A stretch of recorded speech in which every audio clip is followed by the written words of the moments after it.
Ingraham, this is the Ingraham Angle from Washington tonight. As always, thank you so much for joining us. We have a huge show for you tonight. Eric Trump is here, along with the House Speaker Mike Johnson, Senator-elect Bernie Moreno, and Charlie Kirk. But first, the Trump triumph. That's the focus of tonight's angle. All right, if you're like me, these past 9 years have been a total blur. Because from the day that Donald Trump came down that golden escalator back in 2015, right up until yesterday afternoon, the elites counted him out. This is not an actual campaign. Right. This is a high school play about a campaign. This is a high school play. This is like a bad set of props that no one's going to look too closely at. The Russians offered help. The campaign accepted help. That is pretty damning, whether it is proof beyond a reasonable doubt of conspiracy or not. Trump has faced setbacks in court, dismal polls. It's been an unmitigated disaster. I think he's more unhinged, more unstable. I think you see that all the time. But, you know, they weren't content to beat Donald Trump in a fair election. They needed their insurance policies with corrupt prosecutions. And in this maniacal mission, they abused our government institutions. They destroyed the credibility of the FBI, the DOJ, state DA offices, the House of Representatives, even the NIH. How venal and how selfish they all were. But last night's stunning victory, it wasn't just a personal triumph for President Trump and his family, who've all gone through hell, by the way. It was a complete and a total political vindication of his first-term record and of his current agenda. So it turns out that you can't allow a migrant invasion, you can't drive up inflation, food and gas prices, and blow $200 billion in Ukraine and expect to win the presidency. Democrat strategists knew that both Kamala's record and her personality, really, they weren't very popular. And she was pretty untalented on the trail, which is why they rarely put her out there to defend her record. Now, last night, I heard a lot of people still talking about Trump's rhetoric. Rhetoric's a problem, completely ignoring the fact that Democrats spent weeks calling him Hitler and a fascist. So that was a colossal mistake. It only revealed the desperation and vacuousness of the Democrats and Kamala Harris. Now, no one believed that Trump was a Hitler or a fascist. No one believed the smears, not even the Democrats who made them. So in the end, this campaign wasn't about personality. It wasn't about race. It wasn't about abortion. Instead, Trump and his absolutely brilliant team made this election about the issues that mattered most to regular Americans, the economy and the border, with just the right emphasis on trans radicalism and endless wars. So the coalition of the forgotten men and women who turned out for Trump in 2016, it grew to include young voters and minorities. And the numbers and the reasons why were breathtaking. I was texting with a elected in Pennsylvania, and he said he was talking to a prison guard about why he's voting for Trump. And he said, it's clear as day to me, Democrats make me feel bad about who I am. Now, more Americans, groups that Republicans never bothered to court, said no to the status quo of decline and despair. And they said yes to the Trump agenda of peace and prosperity. That sounded great to them. And they saw Trump stand and fight for them. And so last night in an early voting, they turned out in record numbers to stand for him. I want to thank the American people for the extraordinary honor of being elected your 47th president and your 45th president. And every citizen, I will fight for you, for your family, and your future. Every single day, I will be fighting for you, and with every breath in my body, I will not rest until we have delivered the strong, safe, and prosperous America that our children deserve and that you deserve. This will truly be the golden age of America. So at its core, Trump's message, it has always been optimistic. He loves this country. He loves the blue cities, the red cities, rural and small town America, all of it. And he gets angry for the same reasons we all get angry when we see Americans who are shortchanged by incompetent leadership and by politicians who sell out the interests of the people to the highest bidder or just a radical activist. So with a committed team of patriots, and all of you, he pledges to return America to Americans.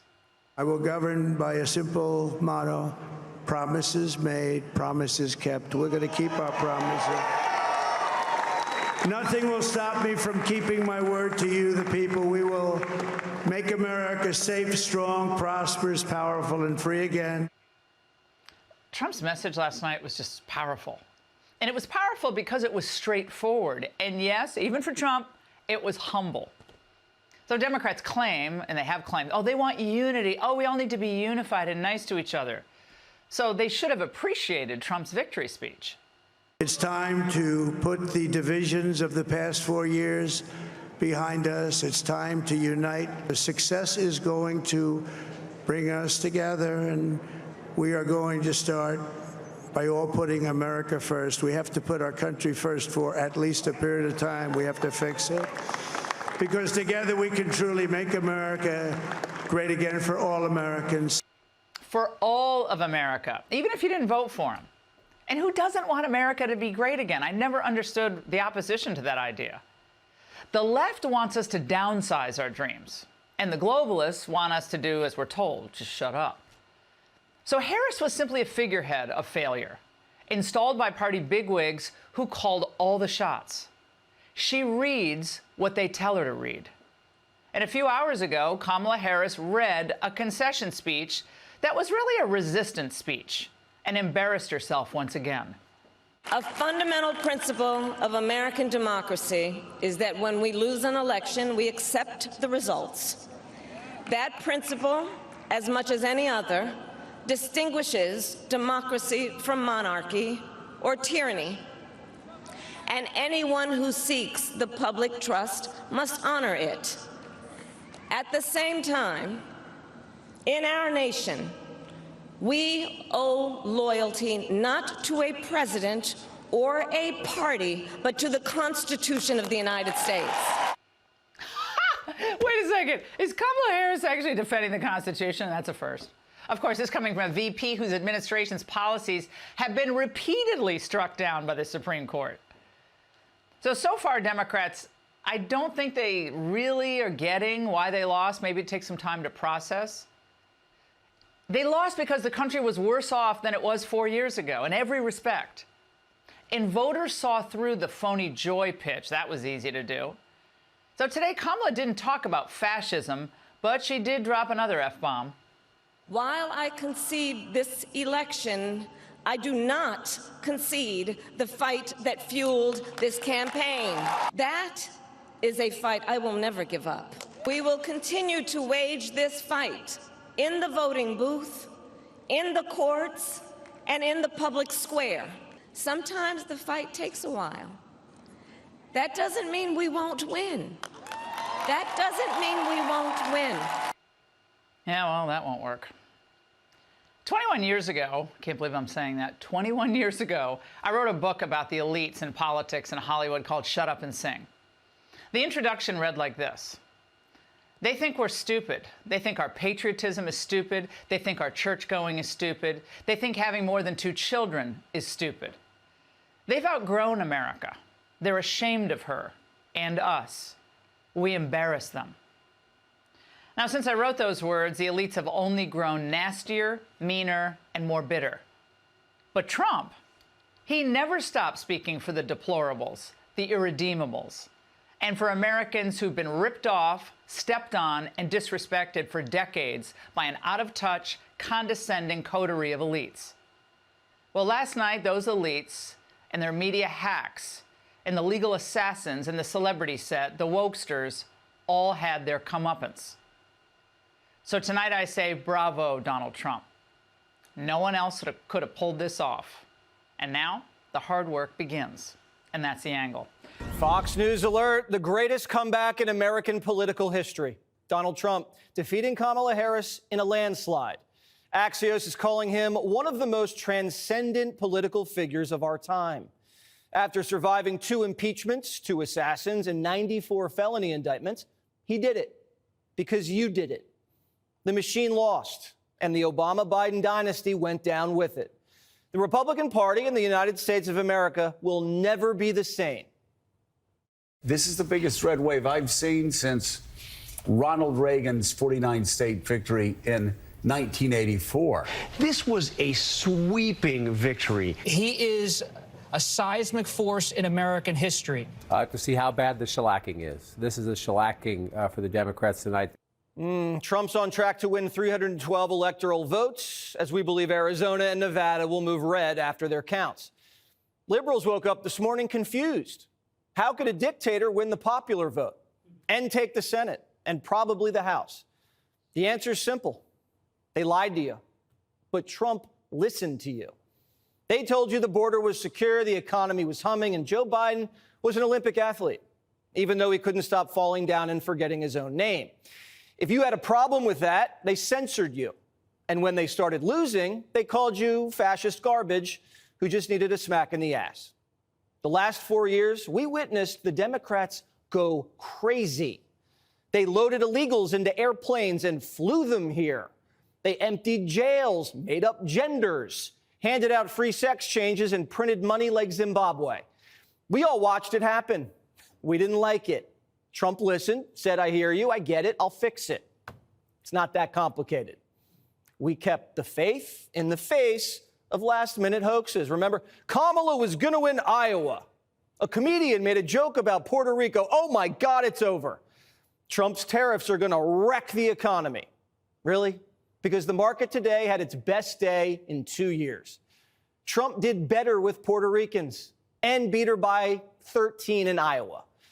The American people don't like being lied to. Trump even did better with women than Kamala did with men. Imagine that. Wives didn't have to lie to their husbands. The so-called racist dictator shattered records with blacks, Hispanics, Jews, and college students. His margin in Springfield, Ohio, where they're definitely not eating the pets, went up. Trump, Mr. Muslim Ban, won Muslims in Dearborn, Michigan. The guy who they said hated Hispanics won Miami-Dade County. That's the first time a Republican pulled that off since Reagan.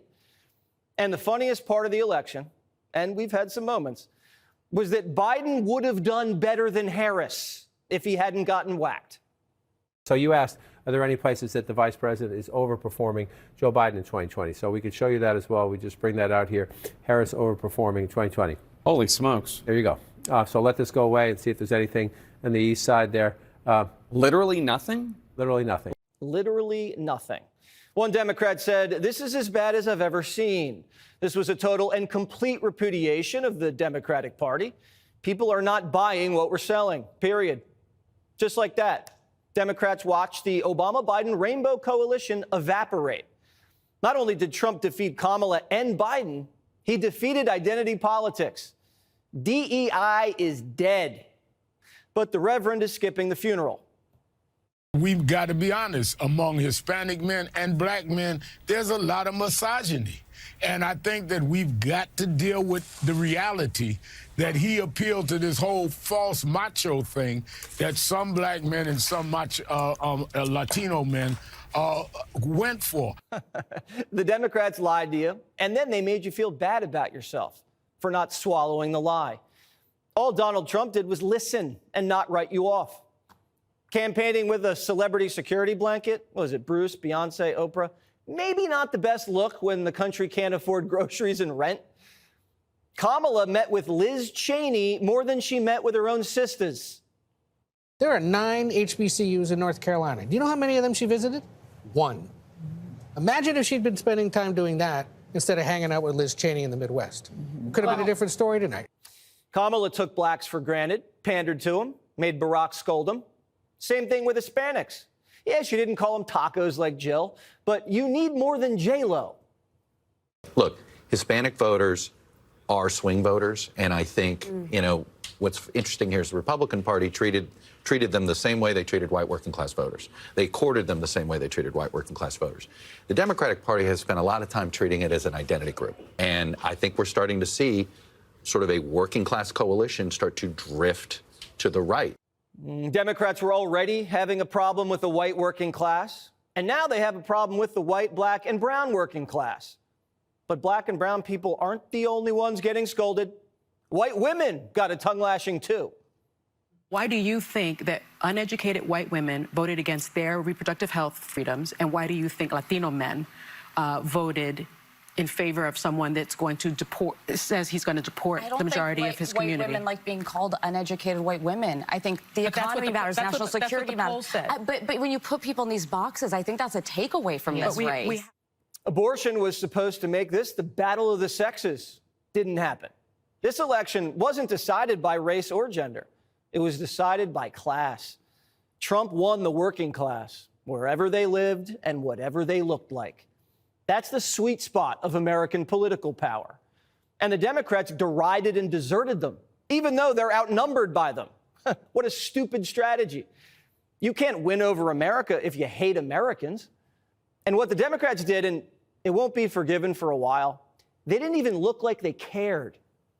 You don't have to be intelligent to know you can't pay your bills. You don't have to be intelligent to know you can't afford groceries. People will forget what you did, they will forget what you said, but they will never forget how you made them feel. The Democrats deluded themselves into believing they had the people behind them. And they were shocked when the votes came in. I can tell you in conversations we've had with a series of individuals, including a Democrat who was attending a donor event that was taking place at one of the glitzy hotels not far from where we are here in Washington, D.C. They say the atmosphere there was like a funeral. This victory restores the power to the people. The Republic had been preyed upon for far too long by a greedy ruling class more interested in control than their own countrymen. Any threat to their power, no matter how minor, was met with the full force of the machine. It worked during COVID, but it doesn't work anymore. Nobody deserves this more than him, and nobody deserves this more than his family does. This is what happens when the machine comes after you. What you've seen over the last several years, this is what it looks like. Couldn't stop him. He keeps going forward. He doesn't quit. He's the most resilient, hard-working man I've ever met in my life. His family are incredible people. This is karma, ladies and gentlemen. He deserves this. They deserve it as a family. Make no mistake, Donald Trump has a massive mandate, a common-sense coalition destined to rebuild the American dream. Trump won the election his way. He didn't have to compromise who he was and what he wanted. So his leadership and his agenda must be respected. We've sent him to Washington on a mission, and just like he has high expectations of us, we have high expectations of him. Remember, Trump can't run again, so he's got nothing to lose. He just has to deliver what the American people demand. And with the right team, he'll execute. The future looks bright. Trump is going to be presiding over America's 250th anniversary. How poetic. Oh, and in LA Summer Olympics and the World Cup. What a perfect fate. The Never Trump movement has been vanquished. The lawfare is over. More on that later. And House and Senate troublemakers have all disappeared.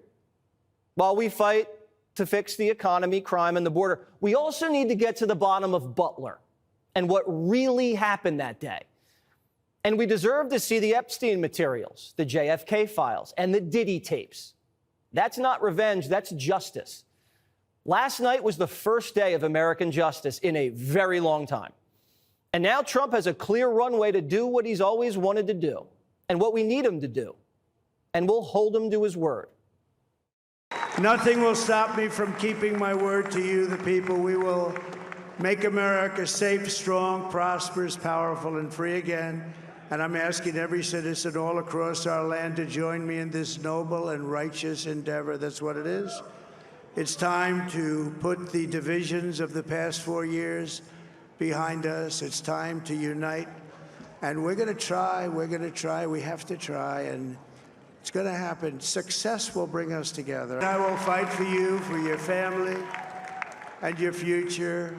Every single day I will be fighting for you, and with every breath in my body, I will not rest until we have delivered the strong, safe, and prosperous America that our children deserve and that you deserve. This will truly be the golden age of America. That's what we have to have. Welcome to Hannity. Well, America, you have spoken, and Donald J. Trump will be the next president of the United States of America after a resounding and historic win. Now, when all the votes are counted, well, this will be an electoral landslide in every way imaginable. Donald Trump will also be the first Republican to win the popular vote since 2004. Republicans also won control of the U.S. Senate big time last night, and the GOP is favored to keep the majority in the House by a bigger margin than originally projected.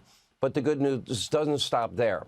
According to an ABC News poll, all federal charges against Donald Trump brought by Joe Biden, Kamala Harris's weaponized DOJ are expected to be phased out.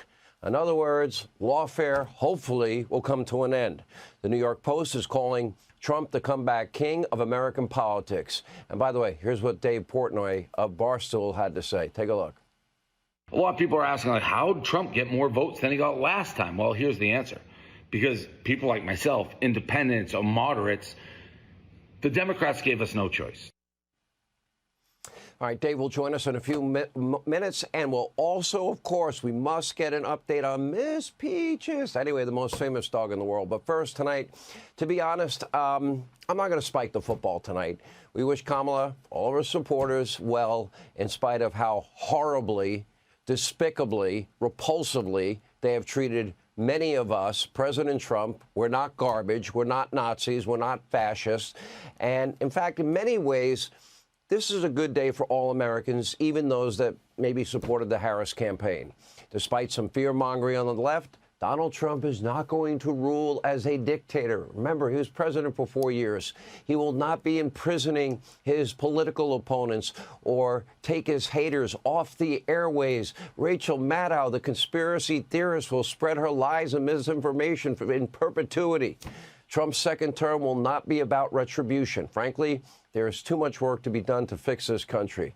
I mean, that's the bottom line. Isn't that what elections are really all about? So despite the incessant lying of the radical extreme left in this country, the president-elect, Donald Trump, will work tirelessly within the bounds of the Constitution to make America great again, safer, freer, more prosperous, and a better place for all Americans. That's his mandate. No more lawfare, no more censorship, lower taxes, lower interest rates, a secure border, the biggest national security threat we have, better trade policies, free and fair trade, safer streets, no more woke madness and insanity, fewer regulations, lower prices at the grocery store and at gas stations.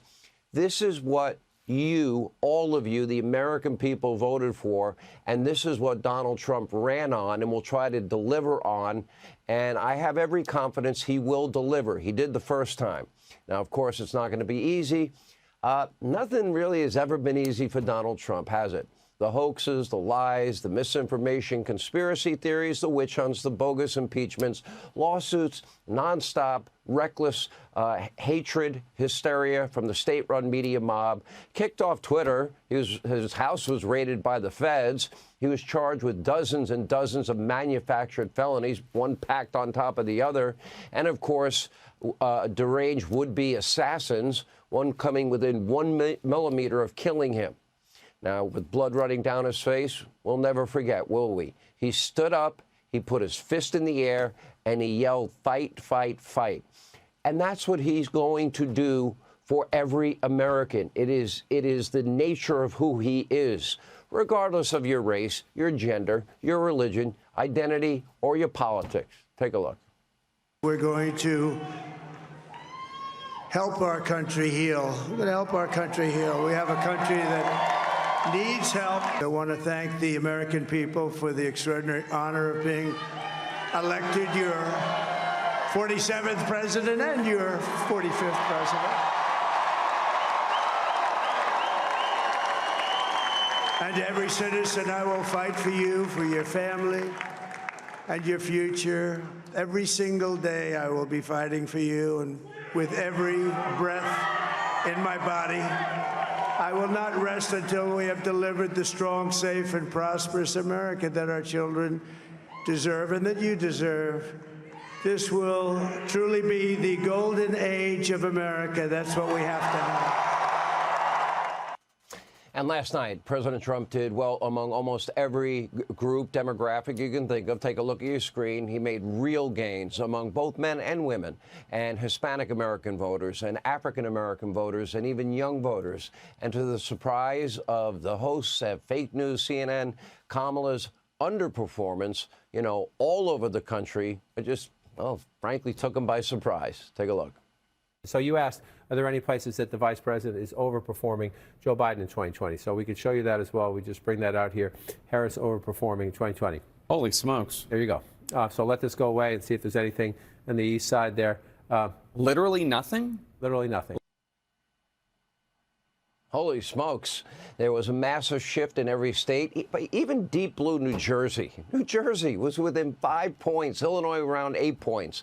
But Democratic leaders, this should serve as a wake-up call. America is sick and tired of your failed policies, of your rigid wokeism.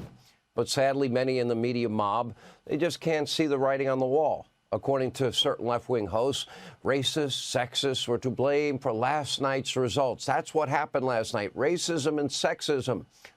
No, but take a look anyway. Democrats need to be mature, and they need to be honest. And they need to say, yes, there's misogyny. But it's not just misogyny from white men. It's misogyny from Hispanic men. Right. It's misogyny from black men, things we've all been talking about, who do not want a woman leading them. Black voters came through for Kamala Harris. White women voters did not. That is what it appears happened in that state. This will be the second opportunity that white women in this country have to change the way that they interact with the patriarchy. She is a person of color. She is a she, and she is in an interracial marriage. And I wonder, I have this question mark in my mind over whether all of those things combined was too much for pockets of this country. Let's be honest about this, okay? Let's be absolutely blunt about it. There were appeals to racism in this campaign, and there is racial bias in this country, and there is sexism in this country. And anybody who thinks that that did not in any way impact on the outcome of this race is wrong.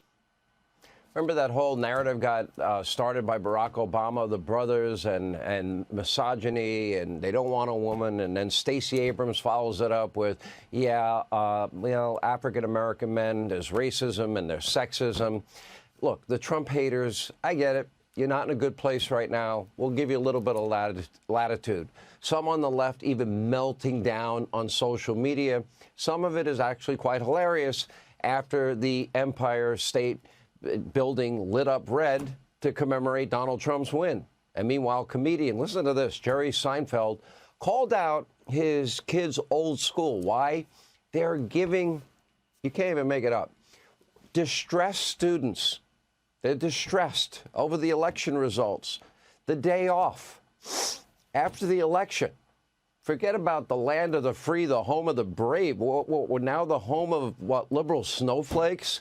One left-wing group is now even sending out texts. I got this from a friend of mine. I just got this text encouraging Democrats to grieve with loved ones and then take to the streets. What does that mean? My message to those deeply upset on the left, it's going to be okay. Just keep watching the show. We will Hannitize you. We will get your mind straight. But to quote the Rolling Stones, listen, we've been on the air after elections that didn't go the way I wanted them to go. And you know what? We all survive. You don't always get what you want, but if you try sometimes, you might just find you get what you need. And America, frankly, needs Donald Trump after 4 years of nothing but disastrous policies of Joe Biden and Kamala Harris. This country's bloated, all-powerful bureaucracy has got to be held in check. Meritocracy, the foundation, the greatest system of wealth creation ever designed by man. It is called capitalism, not the Green New Deal. It must return to every industry in our country. Our borders must be secure. We're allowing in people that are committing murder and rape and violent crimes, cartels, drug dealers, gang members. What are we doing? Iranian, hit squads are in our country. And 12.5 million, we're going to give them, free sex change operations, free homes, free college education, and then amnesty? This is madness. Our laws at our border must be enforced. The American dream has got to be restored. And unlike what the Washington Post is saying, don't settle for a townhouse if you want a house with a backyard. we shouldn't have to settle. We shouldn't have to put our sweaters on and lower the heat in our house. It's a tall order, but no one will fight for you like Donald Trump. You know what? There's a good side to a president that fights for his country. So it's true, Kamala Harris got shellacked like a hardwood floor on this old house. And instead of an evening concession speech, she avoided her supporters like Hunter Biden dodging child support. For the first time, she wasn't laughing. Although you got to admit, this is pretty hilarious. Watch. Are there any places where Kamala Harris overperformed from where Biden did? So we could show you that as well. We just bring that out here. Harris overperforming 2020. Holy smokes. There you go. So let this go away and see if there's anything on the east side there. Literally nothing? Literally nothing. Literally not one county? By 3% or more. I can't believe he did it that way. This is called a mandate. He won the popular vote by over 5 million. That can't be explained away. The Dems can't give their usual excuses with more buts than a Kardashian family reunion. And so there will be changes. Shoplifters may actually have to pay for stuff. Migrant gangs might have to get a new realtor. And Jimmy Kimmel will probably be institutionalized.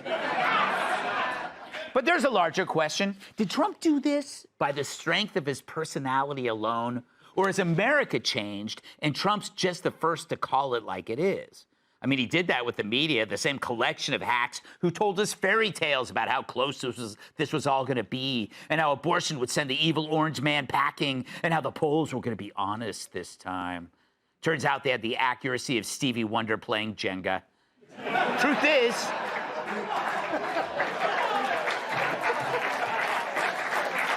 so cheap. The truth is, Musk and Joe Rogan and a few other podcasts did more to get the word out on this election than all the legacy media combined. It's amazing. Tells you one thing, legacy media is dead. It is. I only hope that if Brian Stelter jumps from a window, it's from the first floor so he won't crush dozens of pedestrians.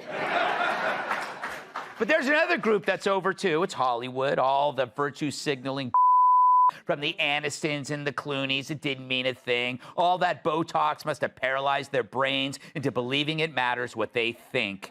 Sorry, douchebags. You're just hairless circus bears here to entertain us. The other message, identity politics is dead. DEI-DOA.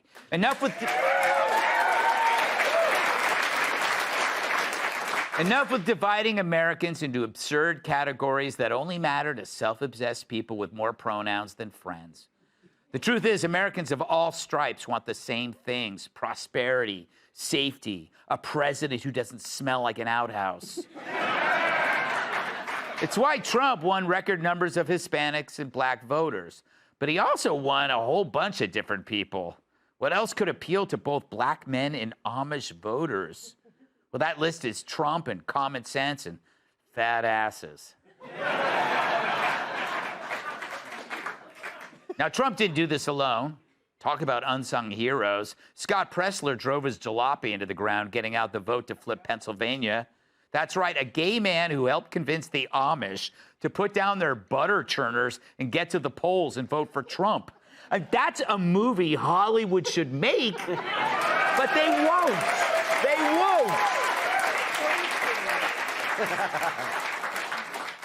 J.D. Vance, who Russ Belters recognized as one of their own, Barron Trump, all 8 feet 11 inches of him, who advised his dad on podcasts, and of course Musk and Rogan, whose dedication to the free exchange of ideas scares the hell out of liars who only talk in sound bites. And don't forget Peanut the squirrel, who did not die in vain. But perhaps the biggest, but perhaps the biggest unsung hero, Kamala Harris. She was Trump's secret weapon, proving that you cannot win by identity alone. You need ideas, a vision of a better life, brains. You can't just tell us how deplorable we are, laugh like a lunatic, and then rush home to make sure Doug's not tapping the nanny again like a keg of Bud Light. Because whether you like Trump's policies or not, at least he had some. So will the media learn anything from this? Will the Dems? Of course not.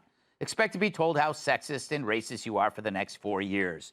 But it won't work, because by now our collective skin is tougher than a $2 steak. After all, the opposition called Trump a fascist and a Nazi. They shot him. They told us he was a threat to democracy. The coastal elite in the Obamas, Clintons, and Bidens told us no decent person would vote for him. And yet he caused a landslide bigger than the cast of The View on a snowboarding trip. That's why last night's reckoning signals something bigger even than Trump. You can see it in the faces of those who voted for him and those who didn't. The American people went from wanting to deciding, and that decision is now reflected in the calm that you sense right now. We may not get this country back on its feet tomorrow, but we're well on our way. Hey, Sean Hannity here. Hey, click here to subscribe to Fox News YouTube page and catch our hottest interviews and most compelling analysis. You will not get it anywhere else.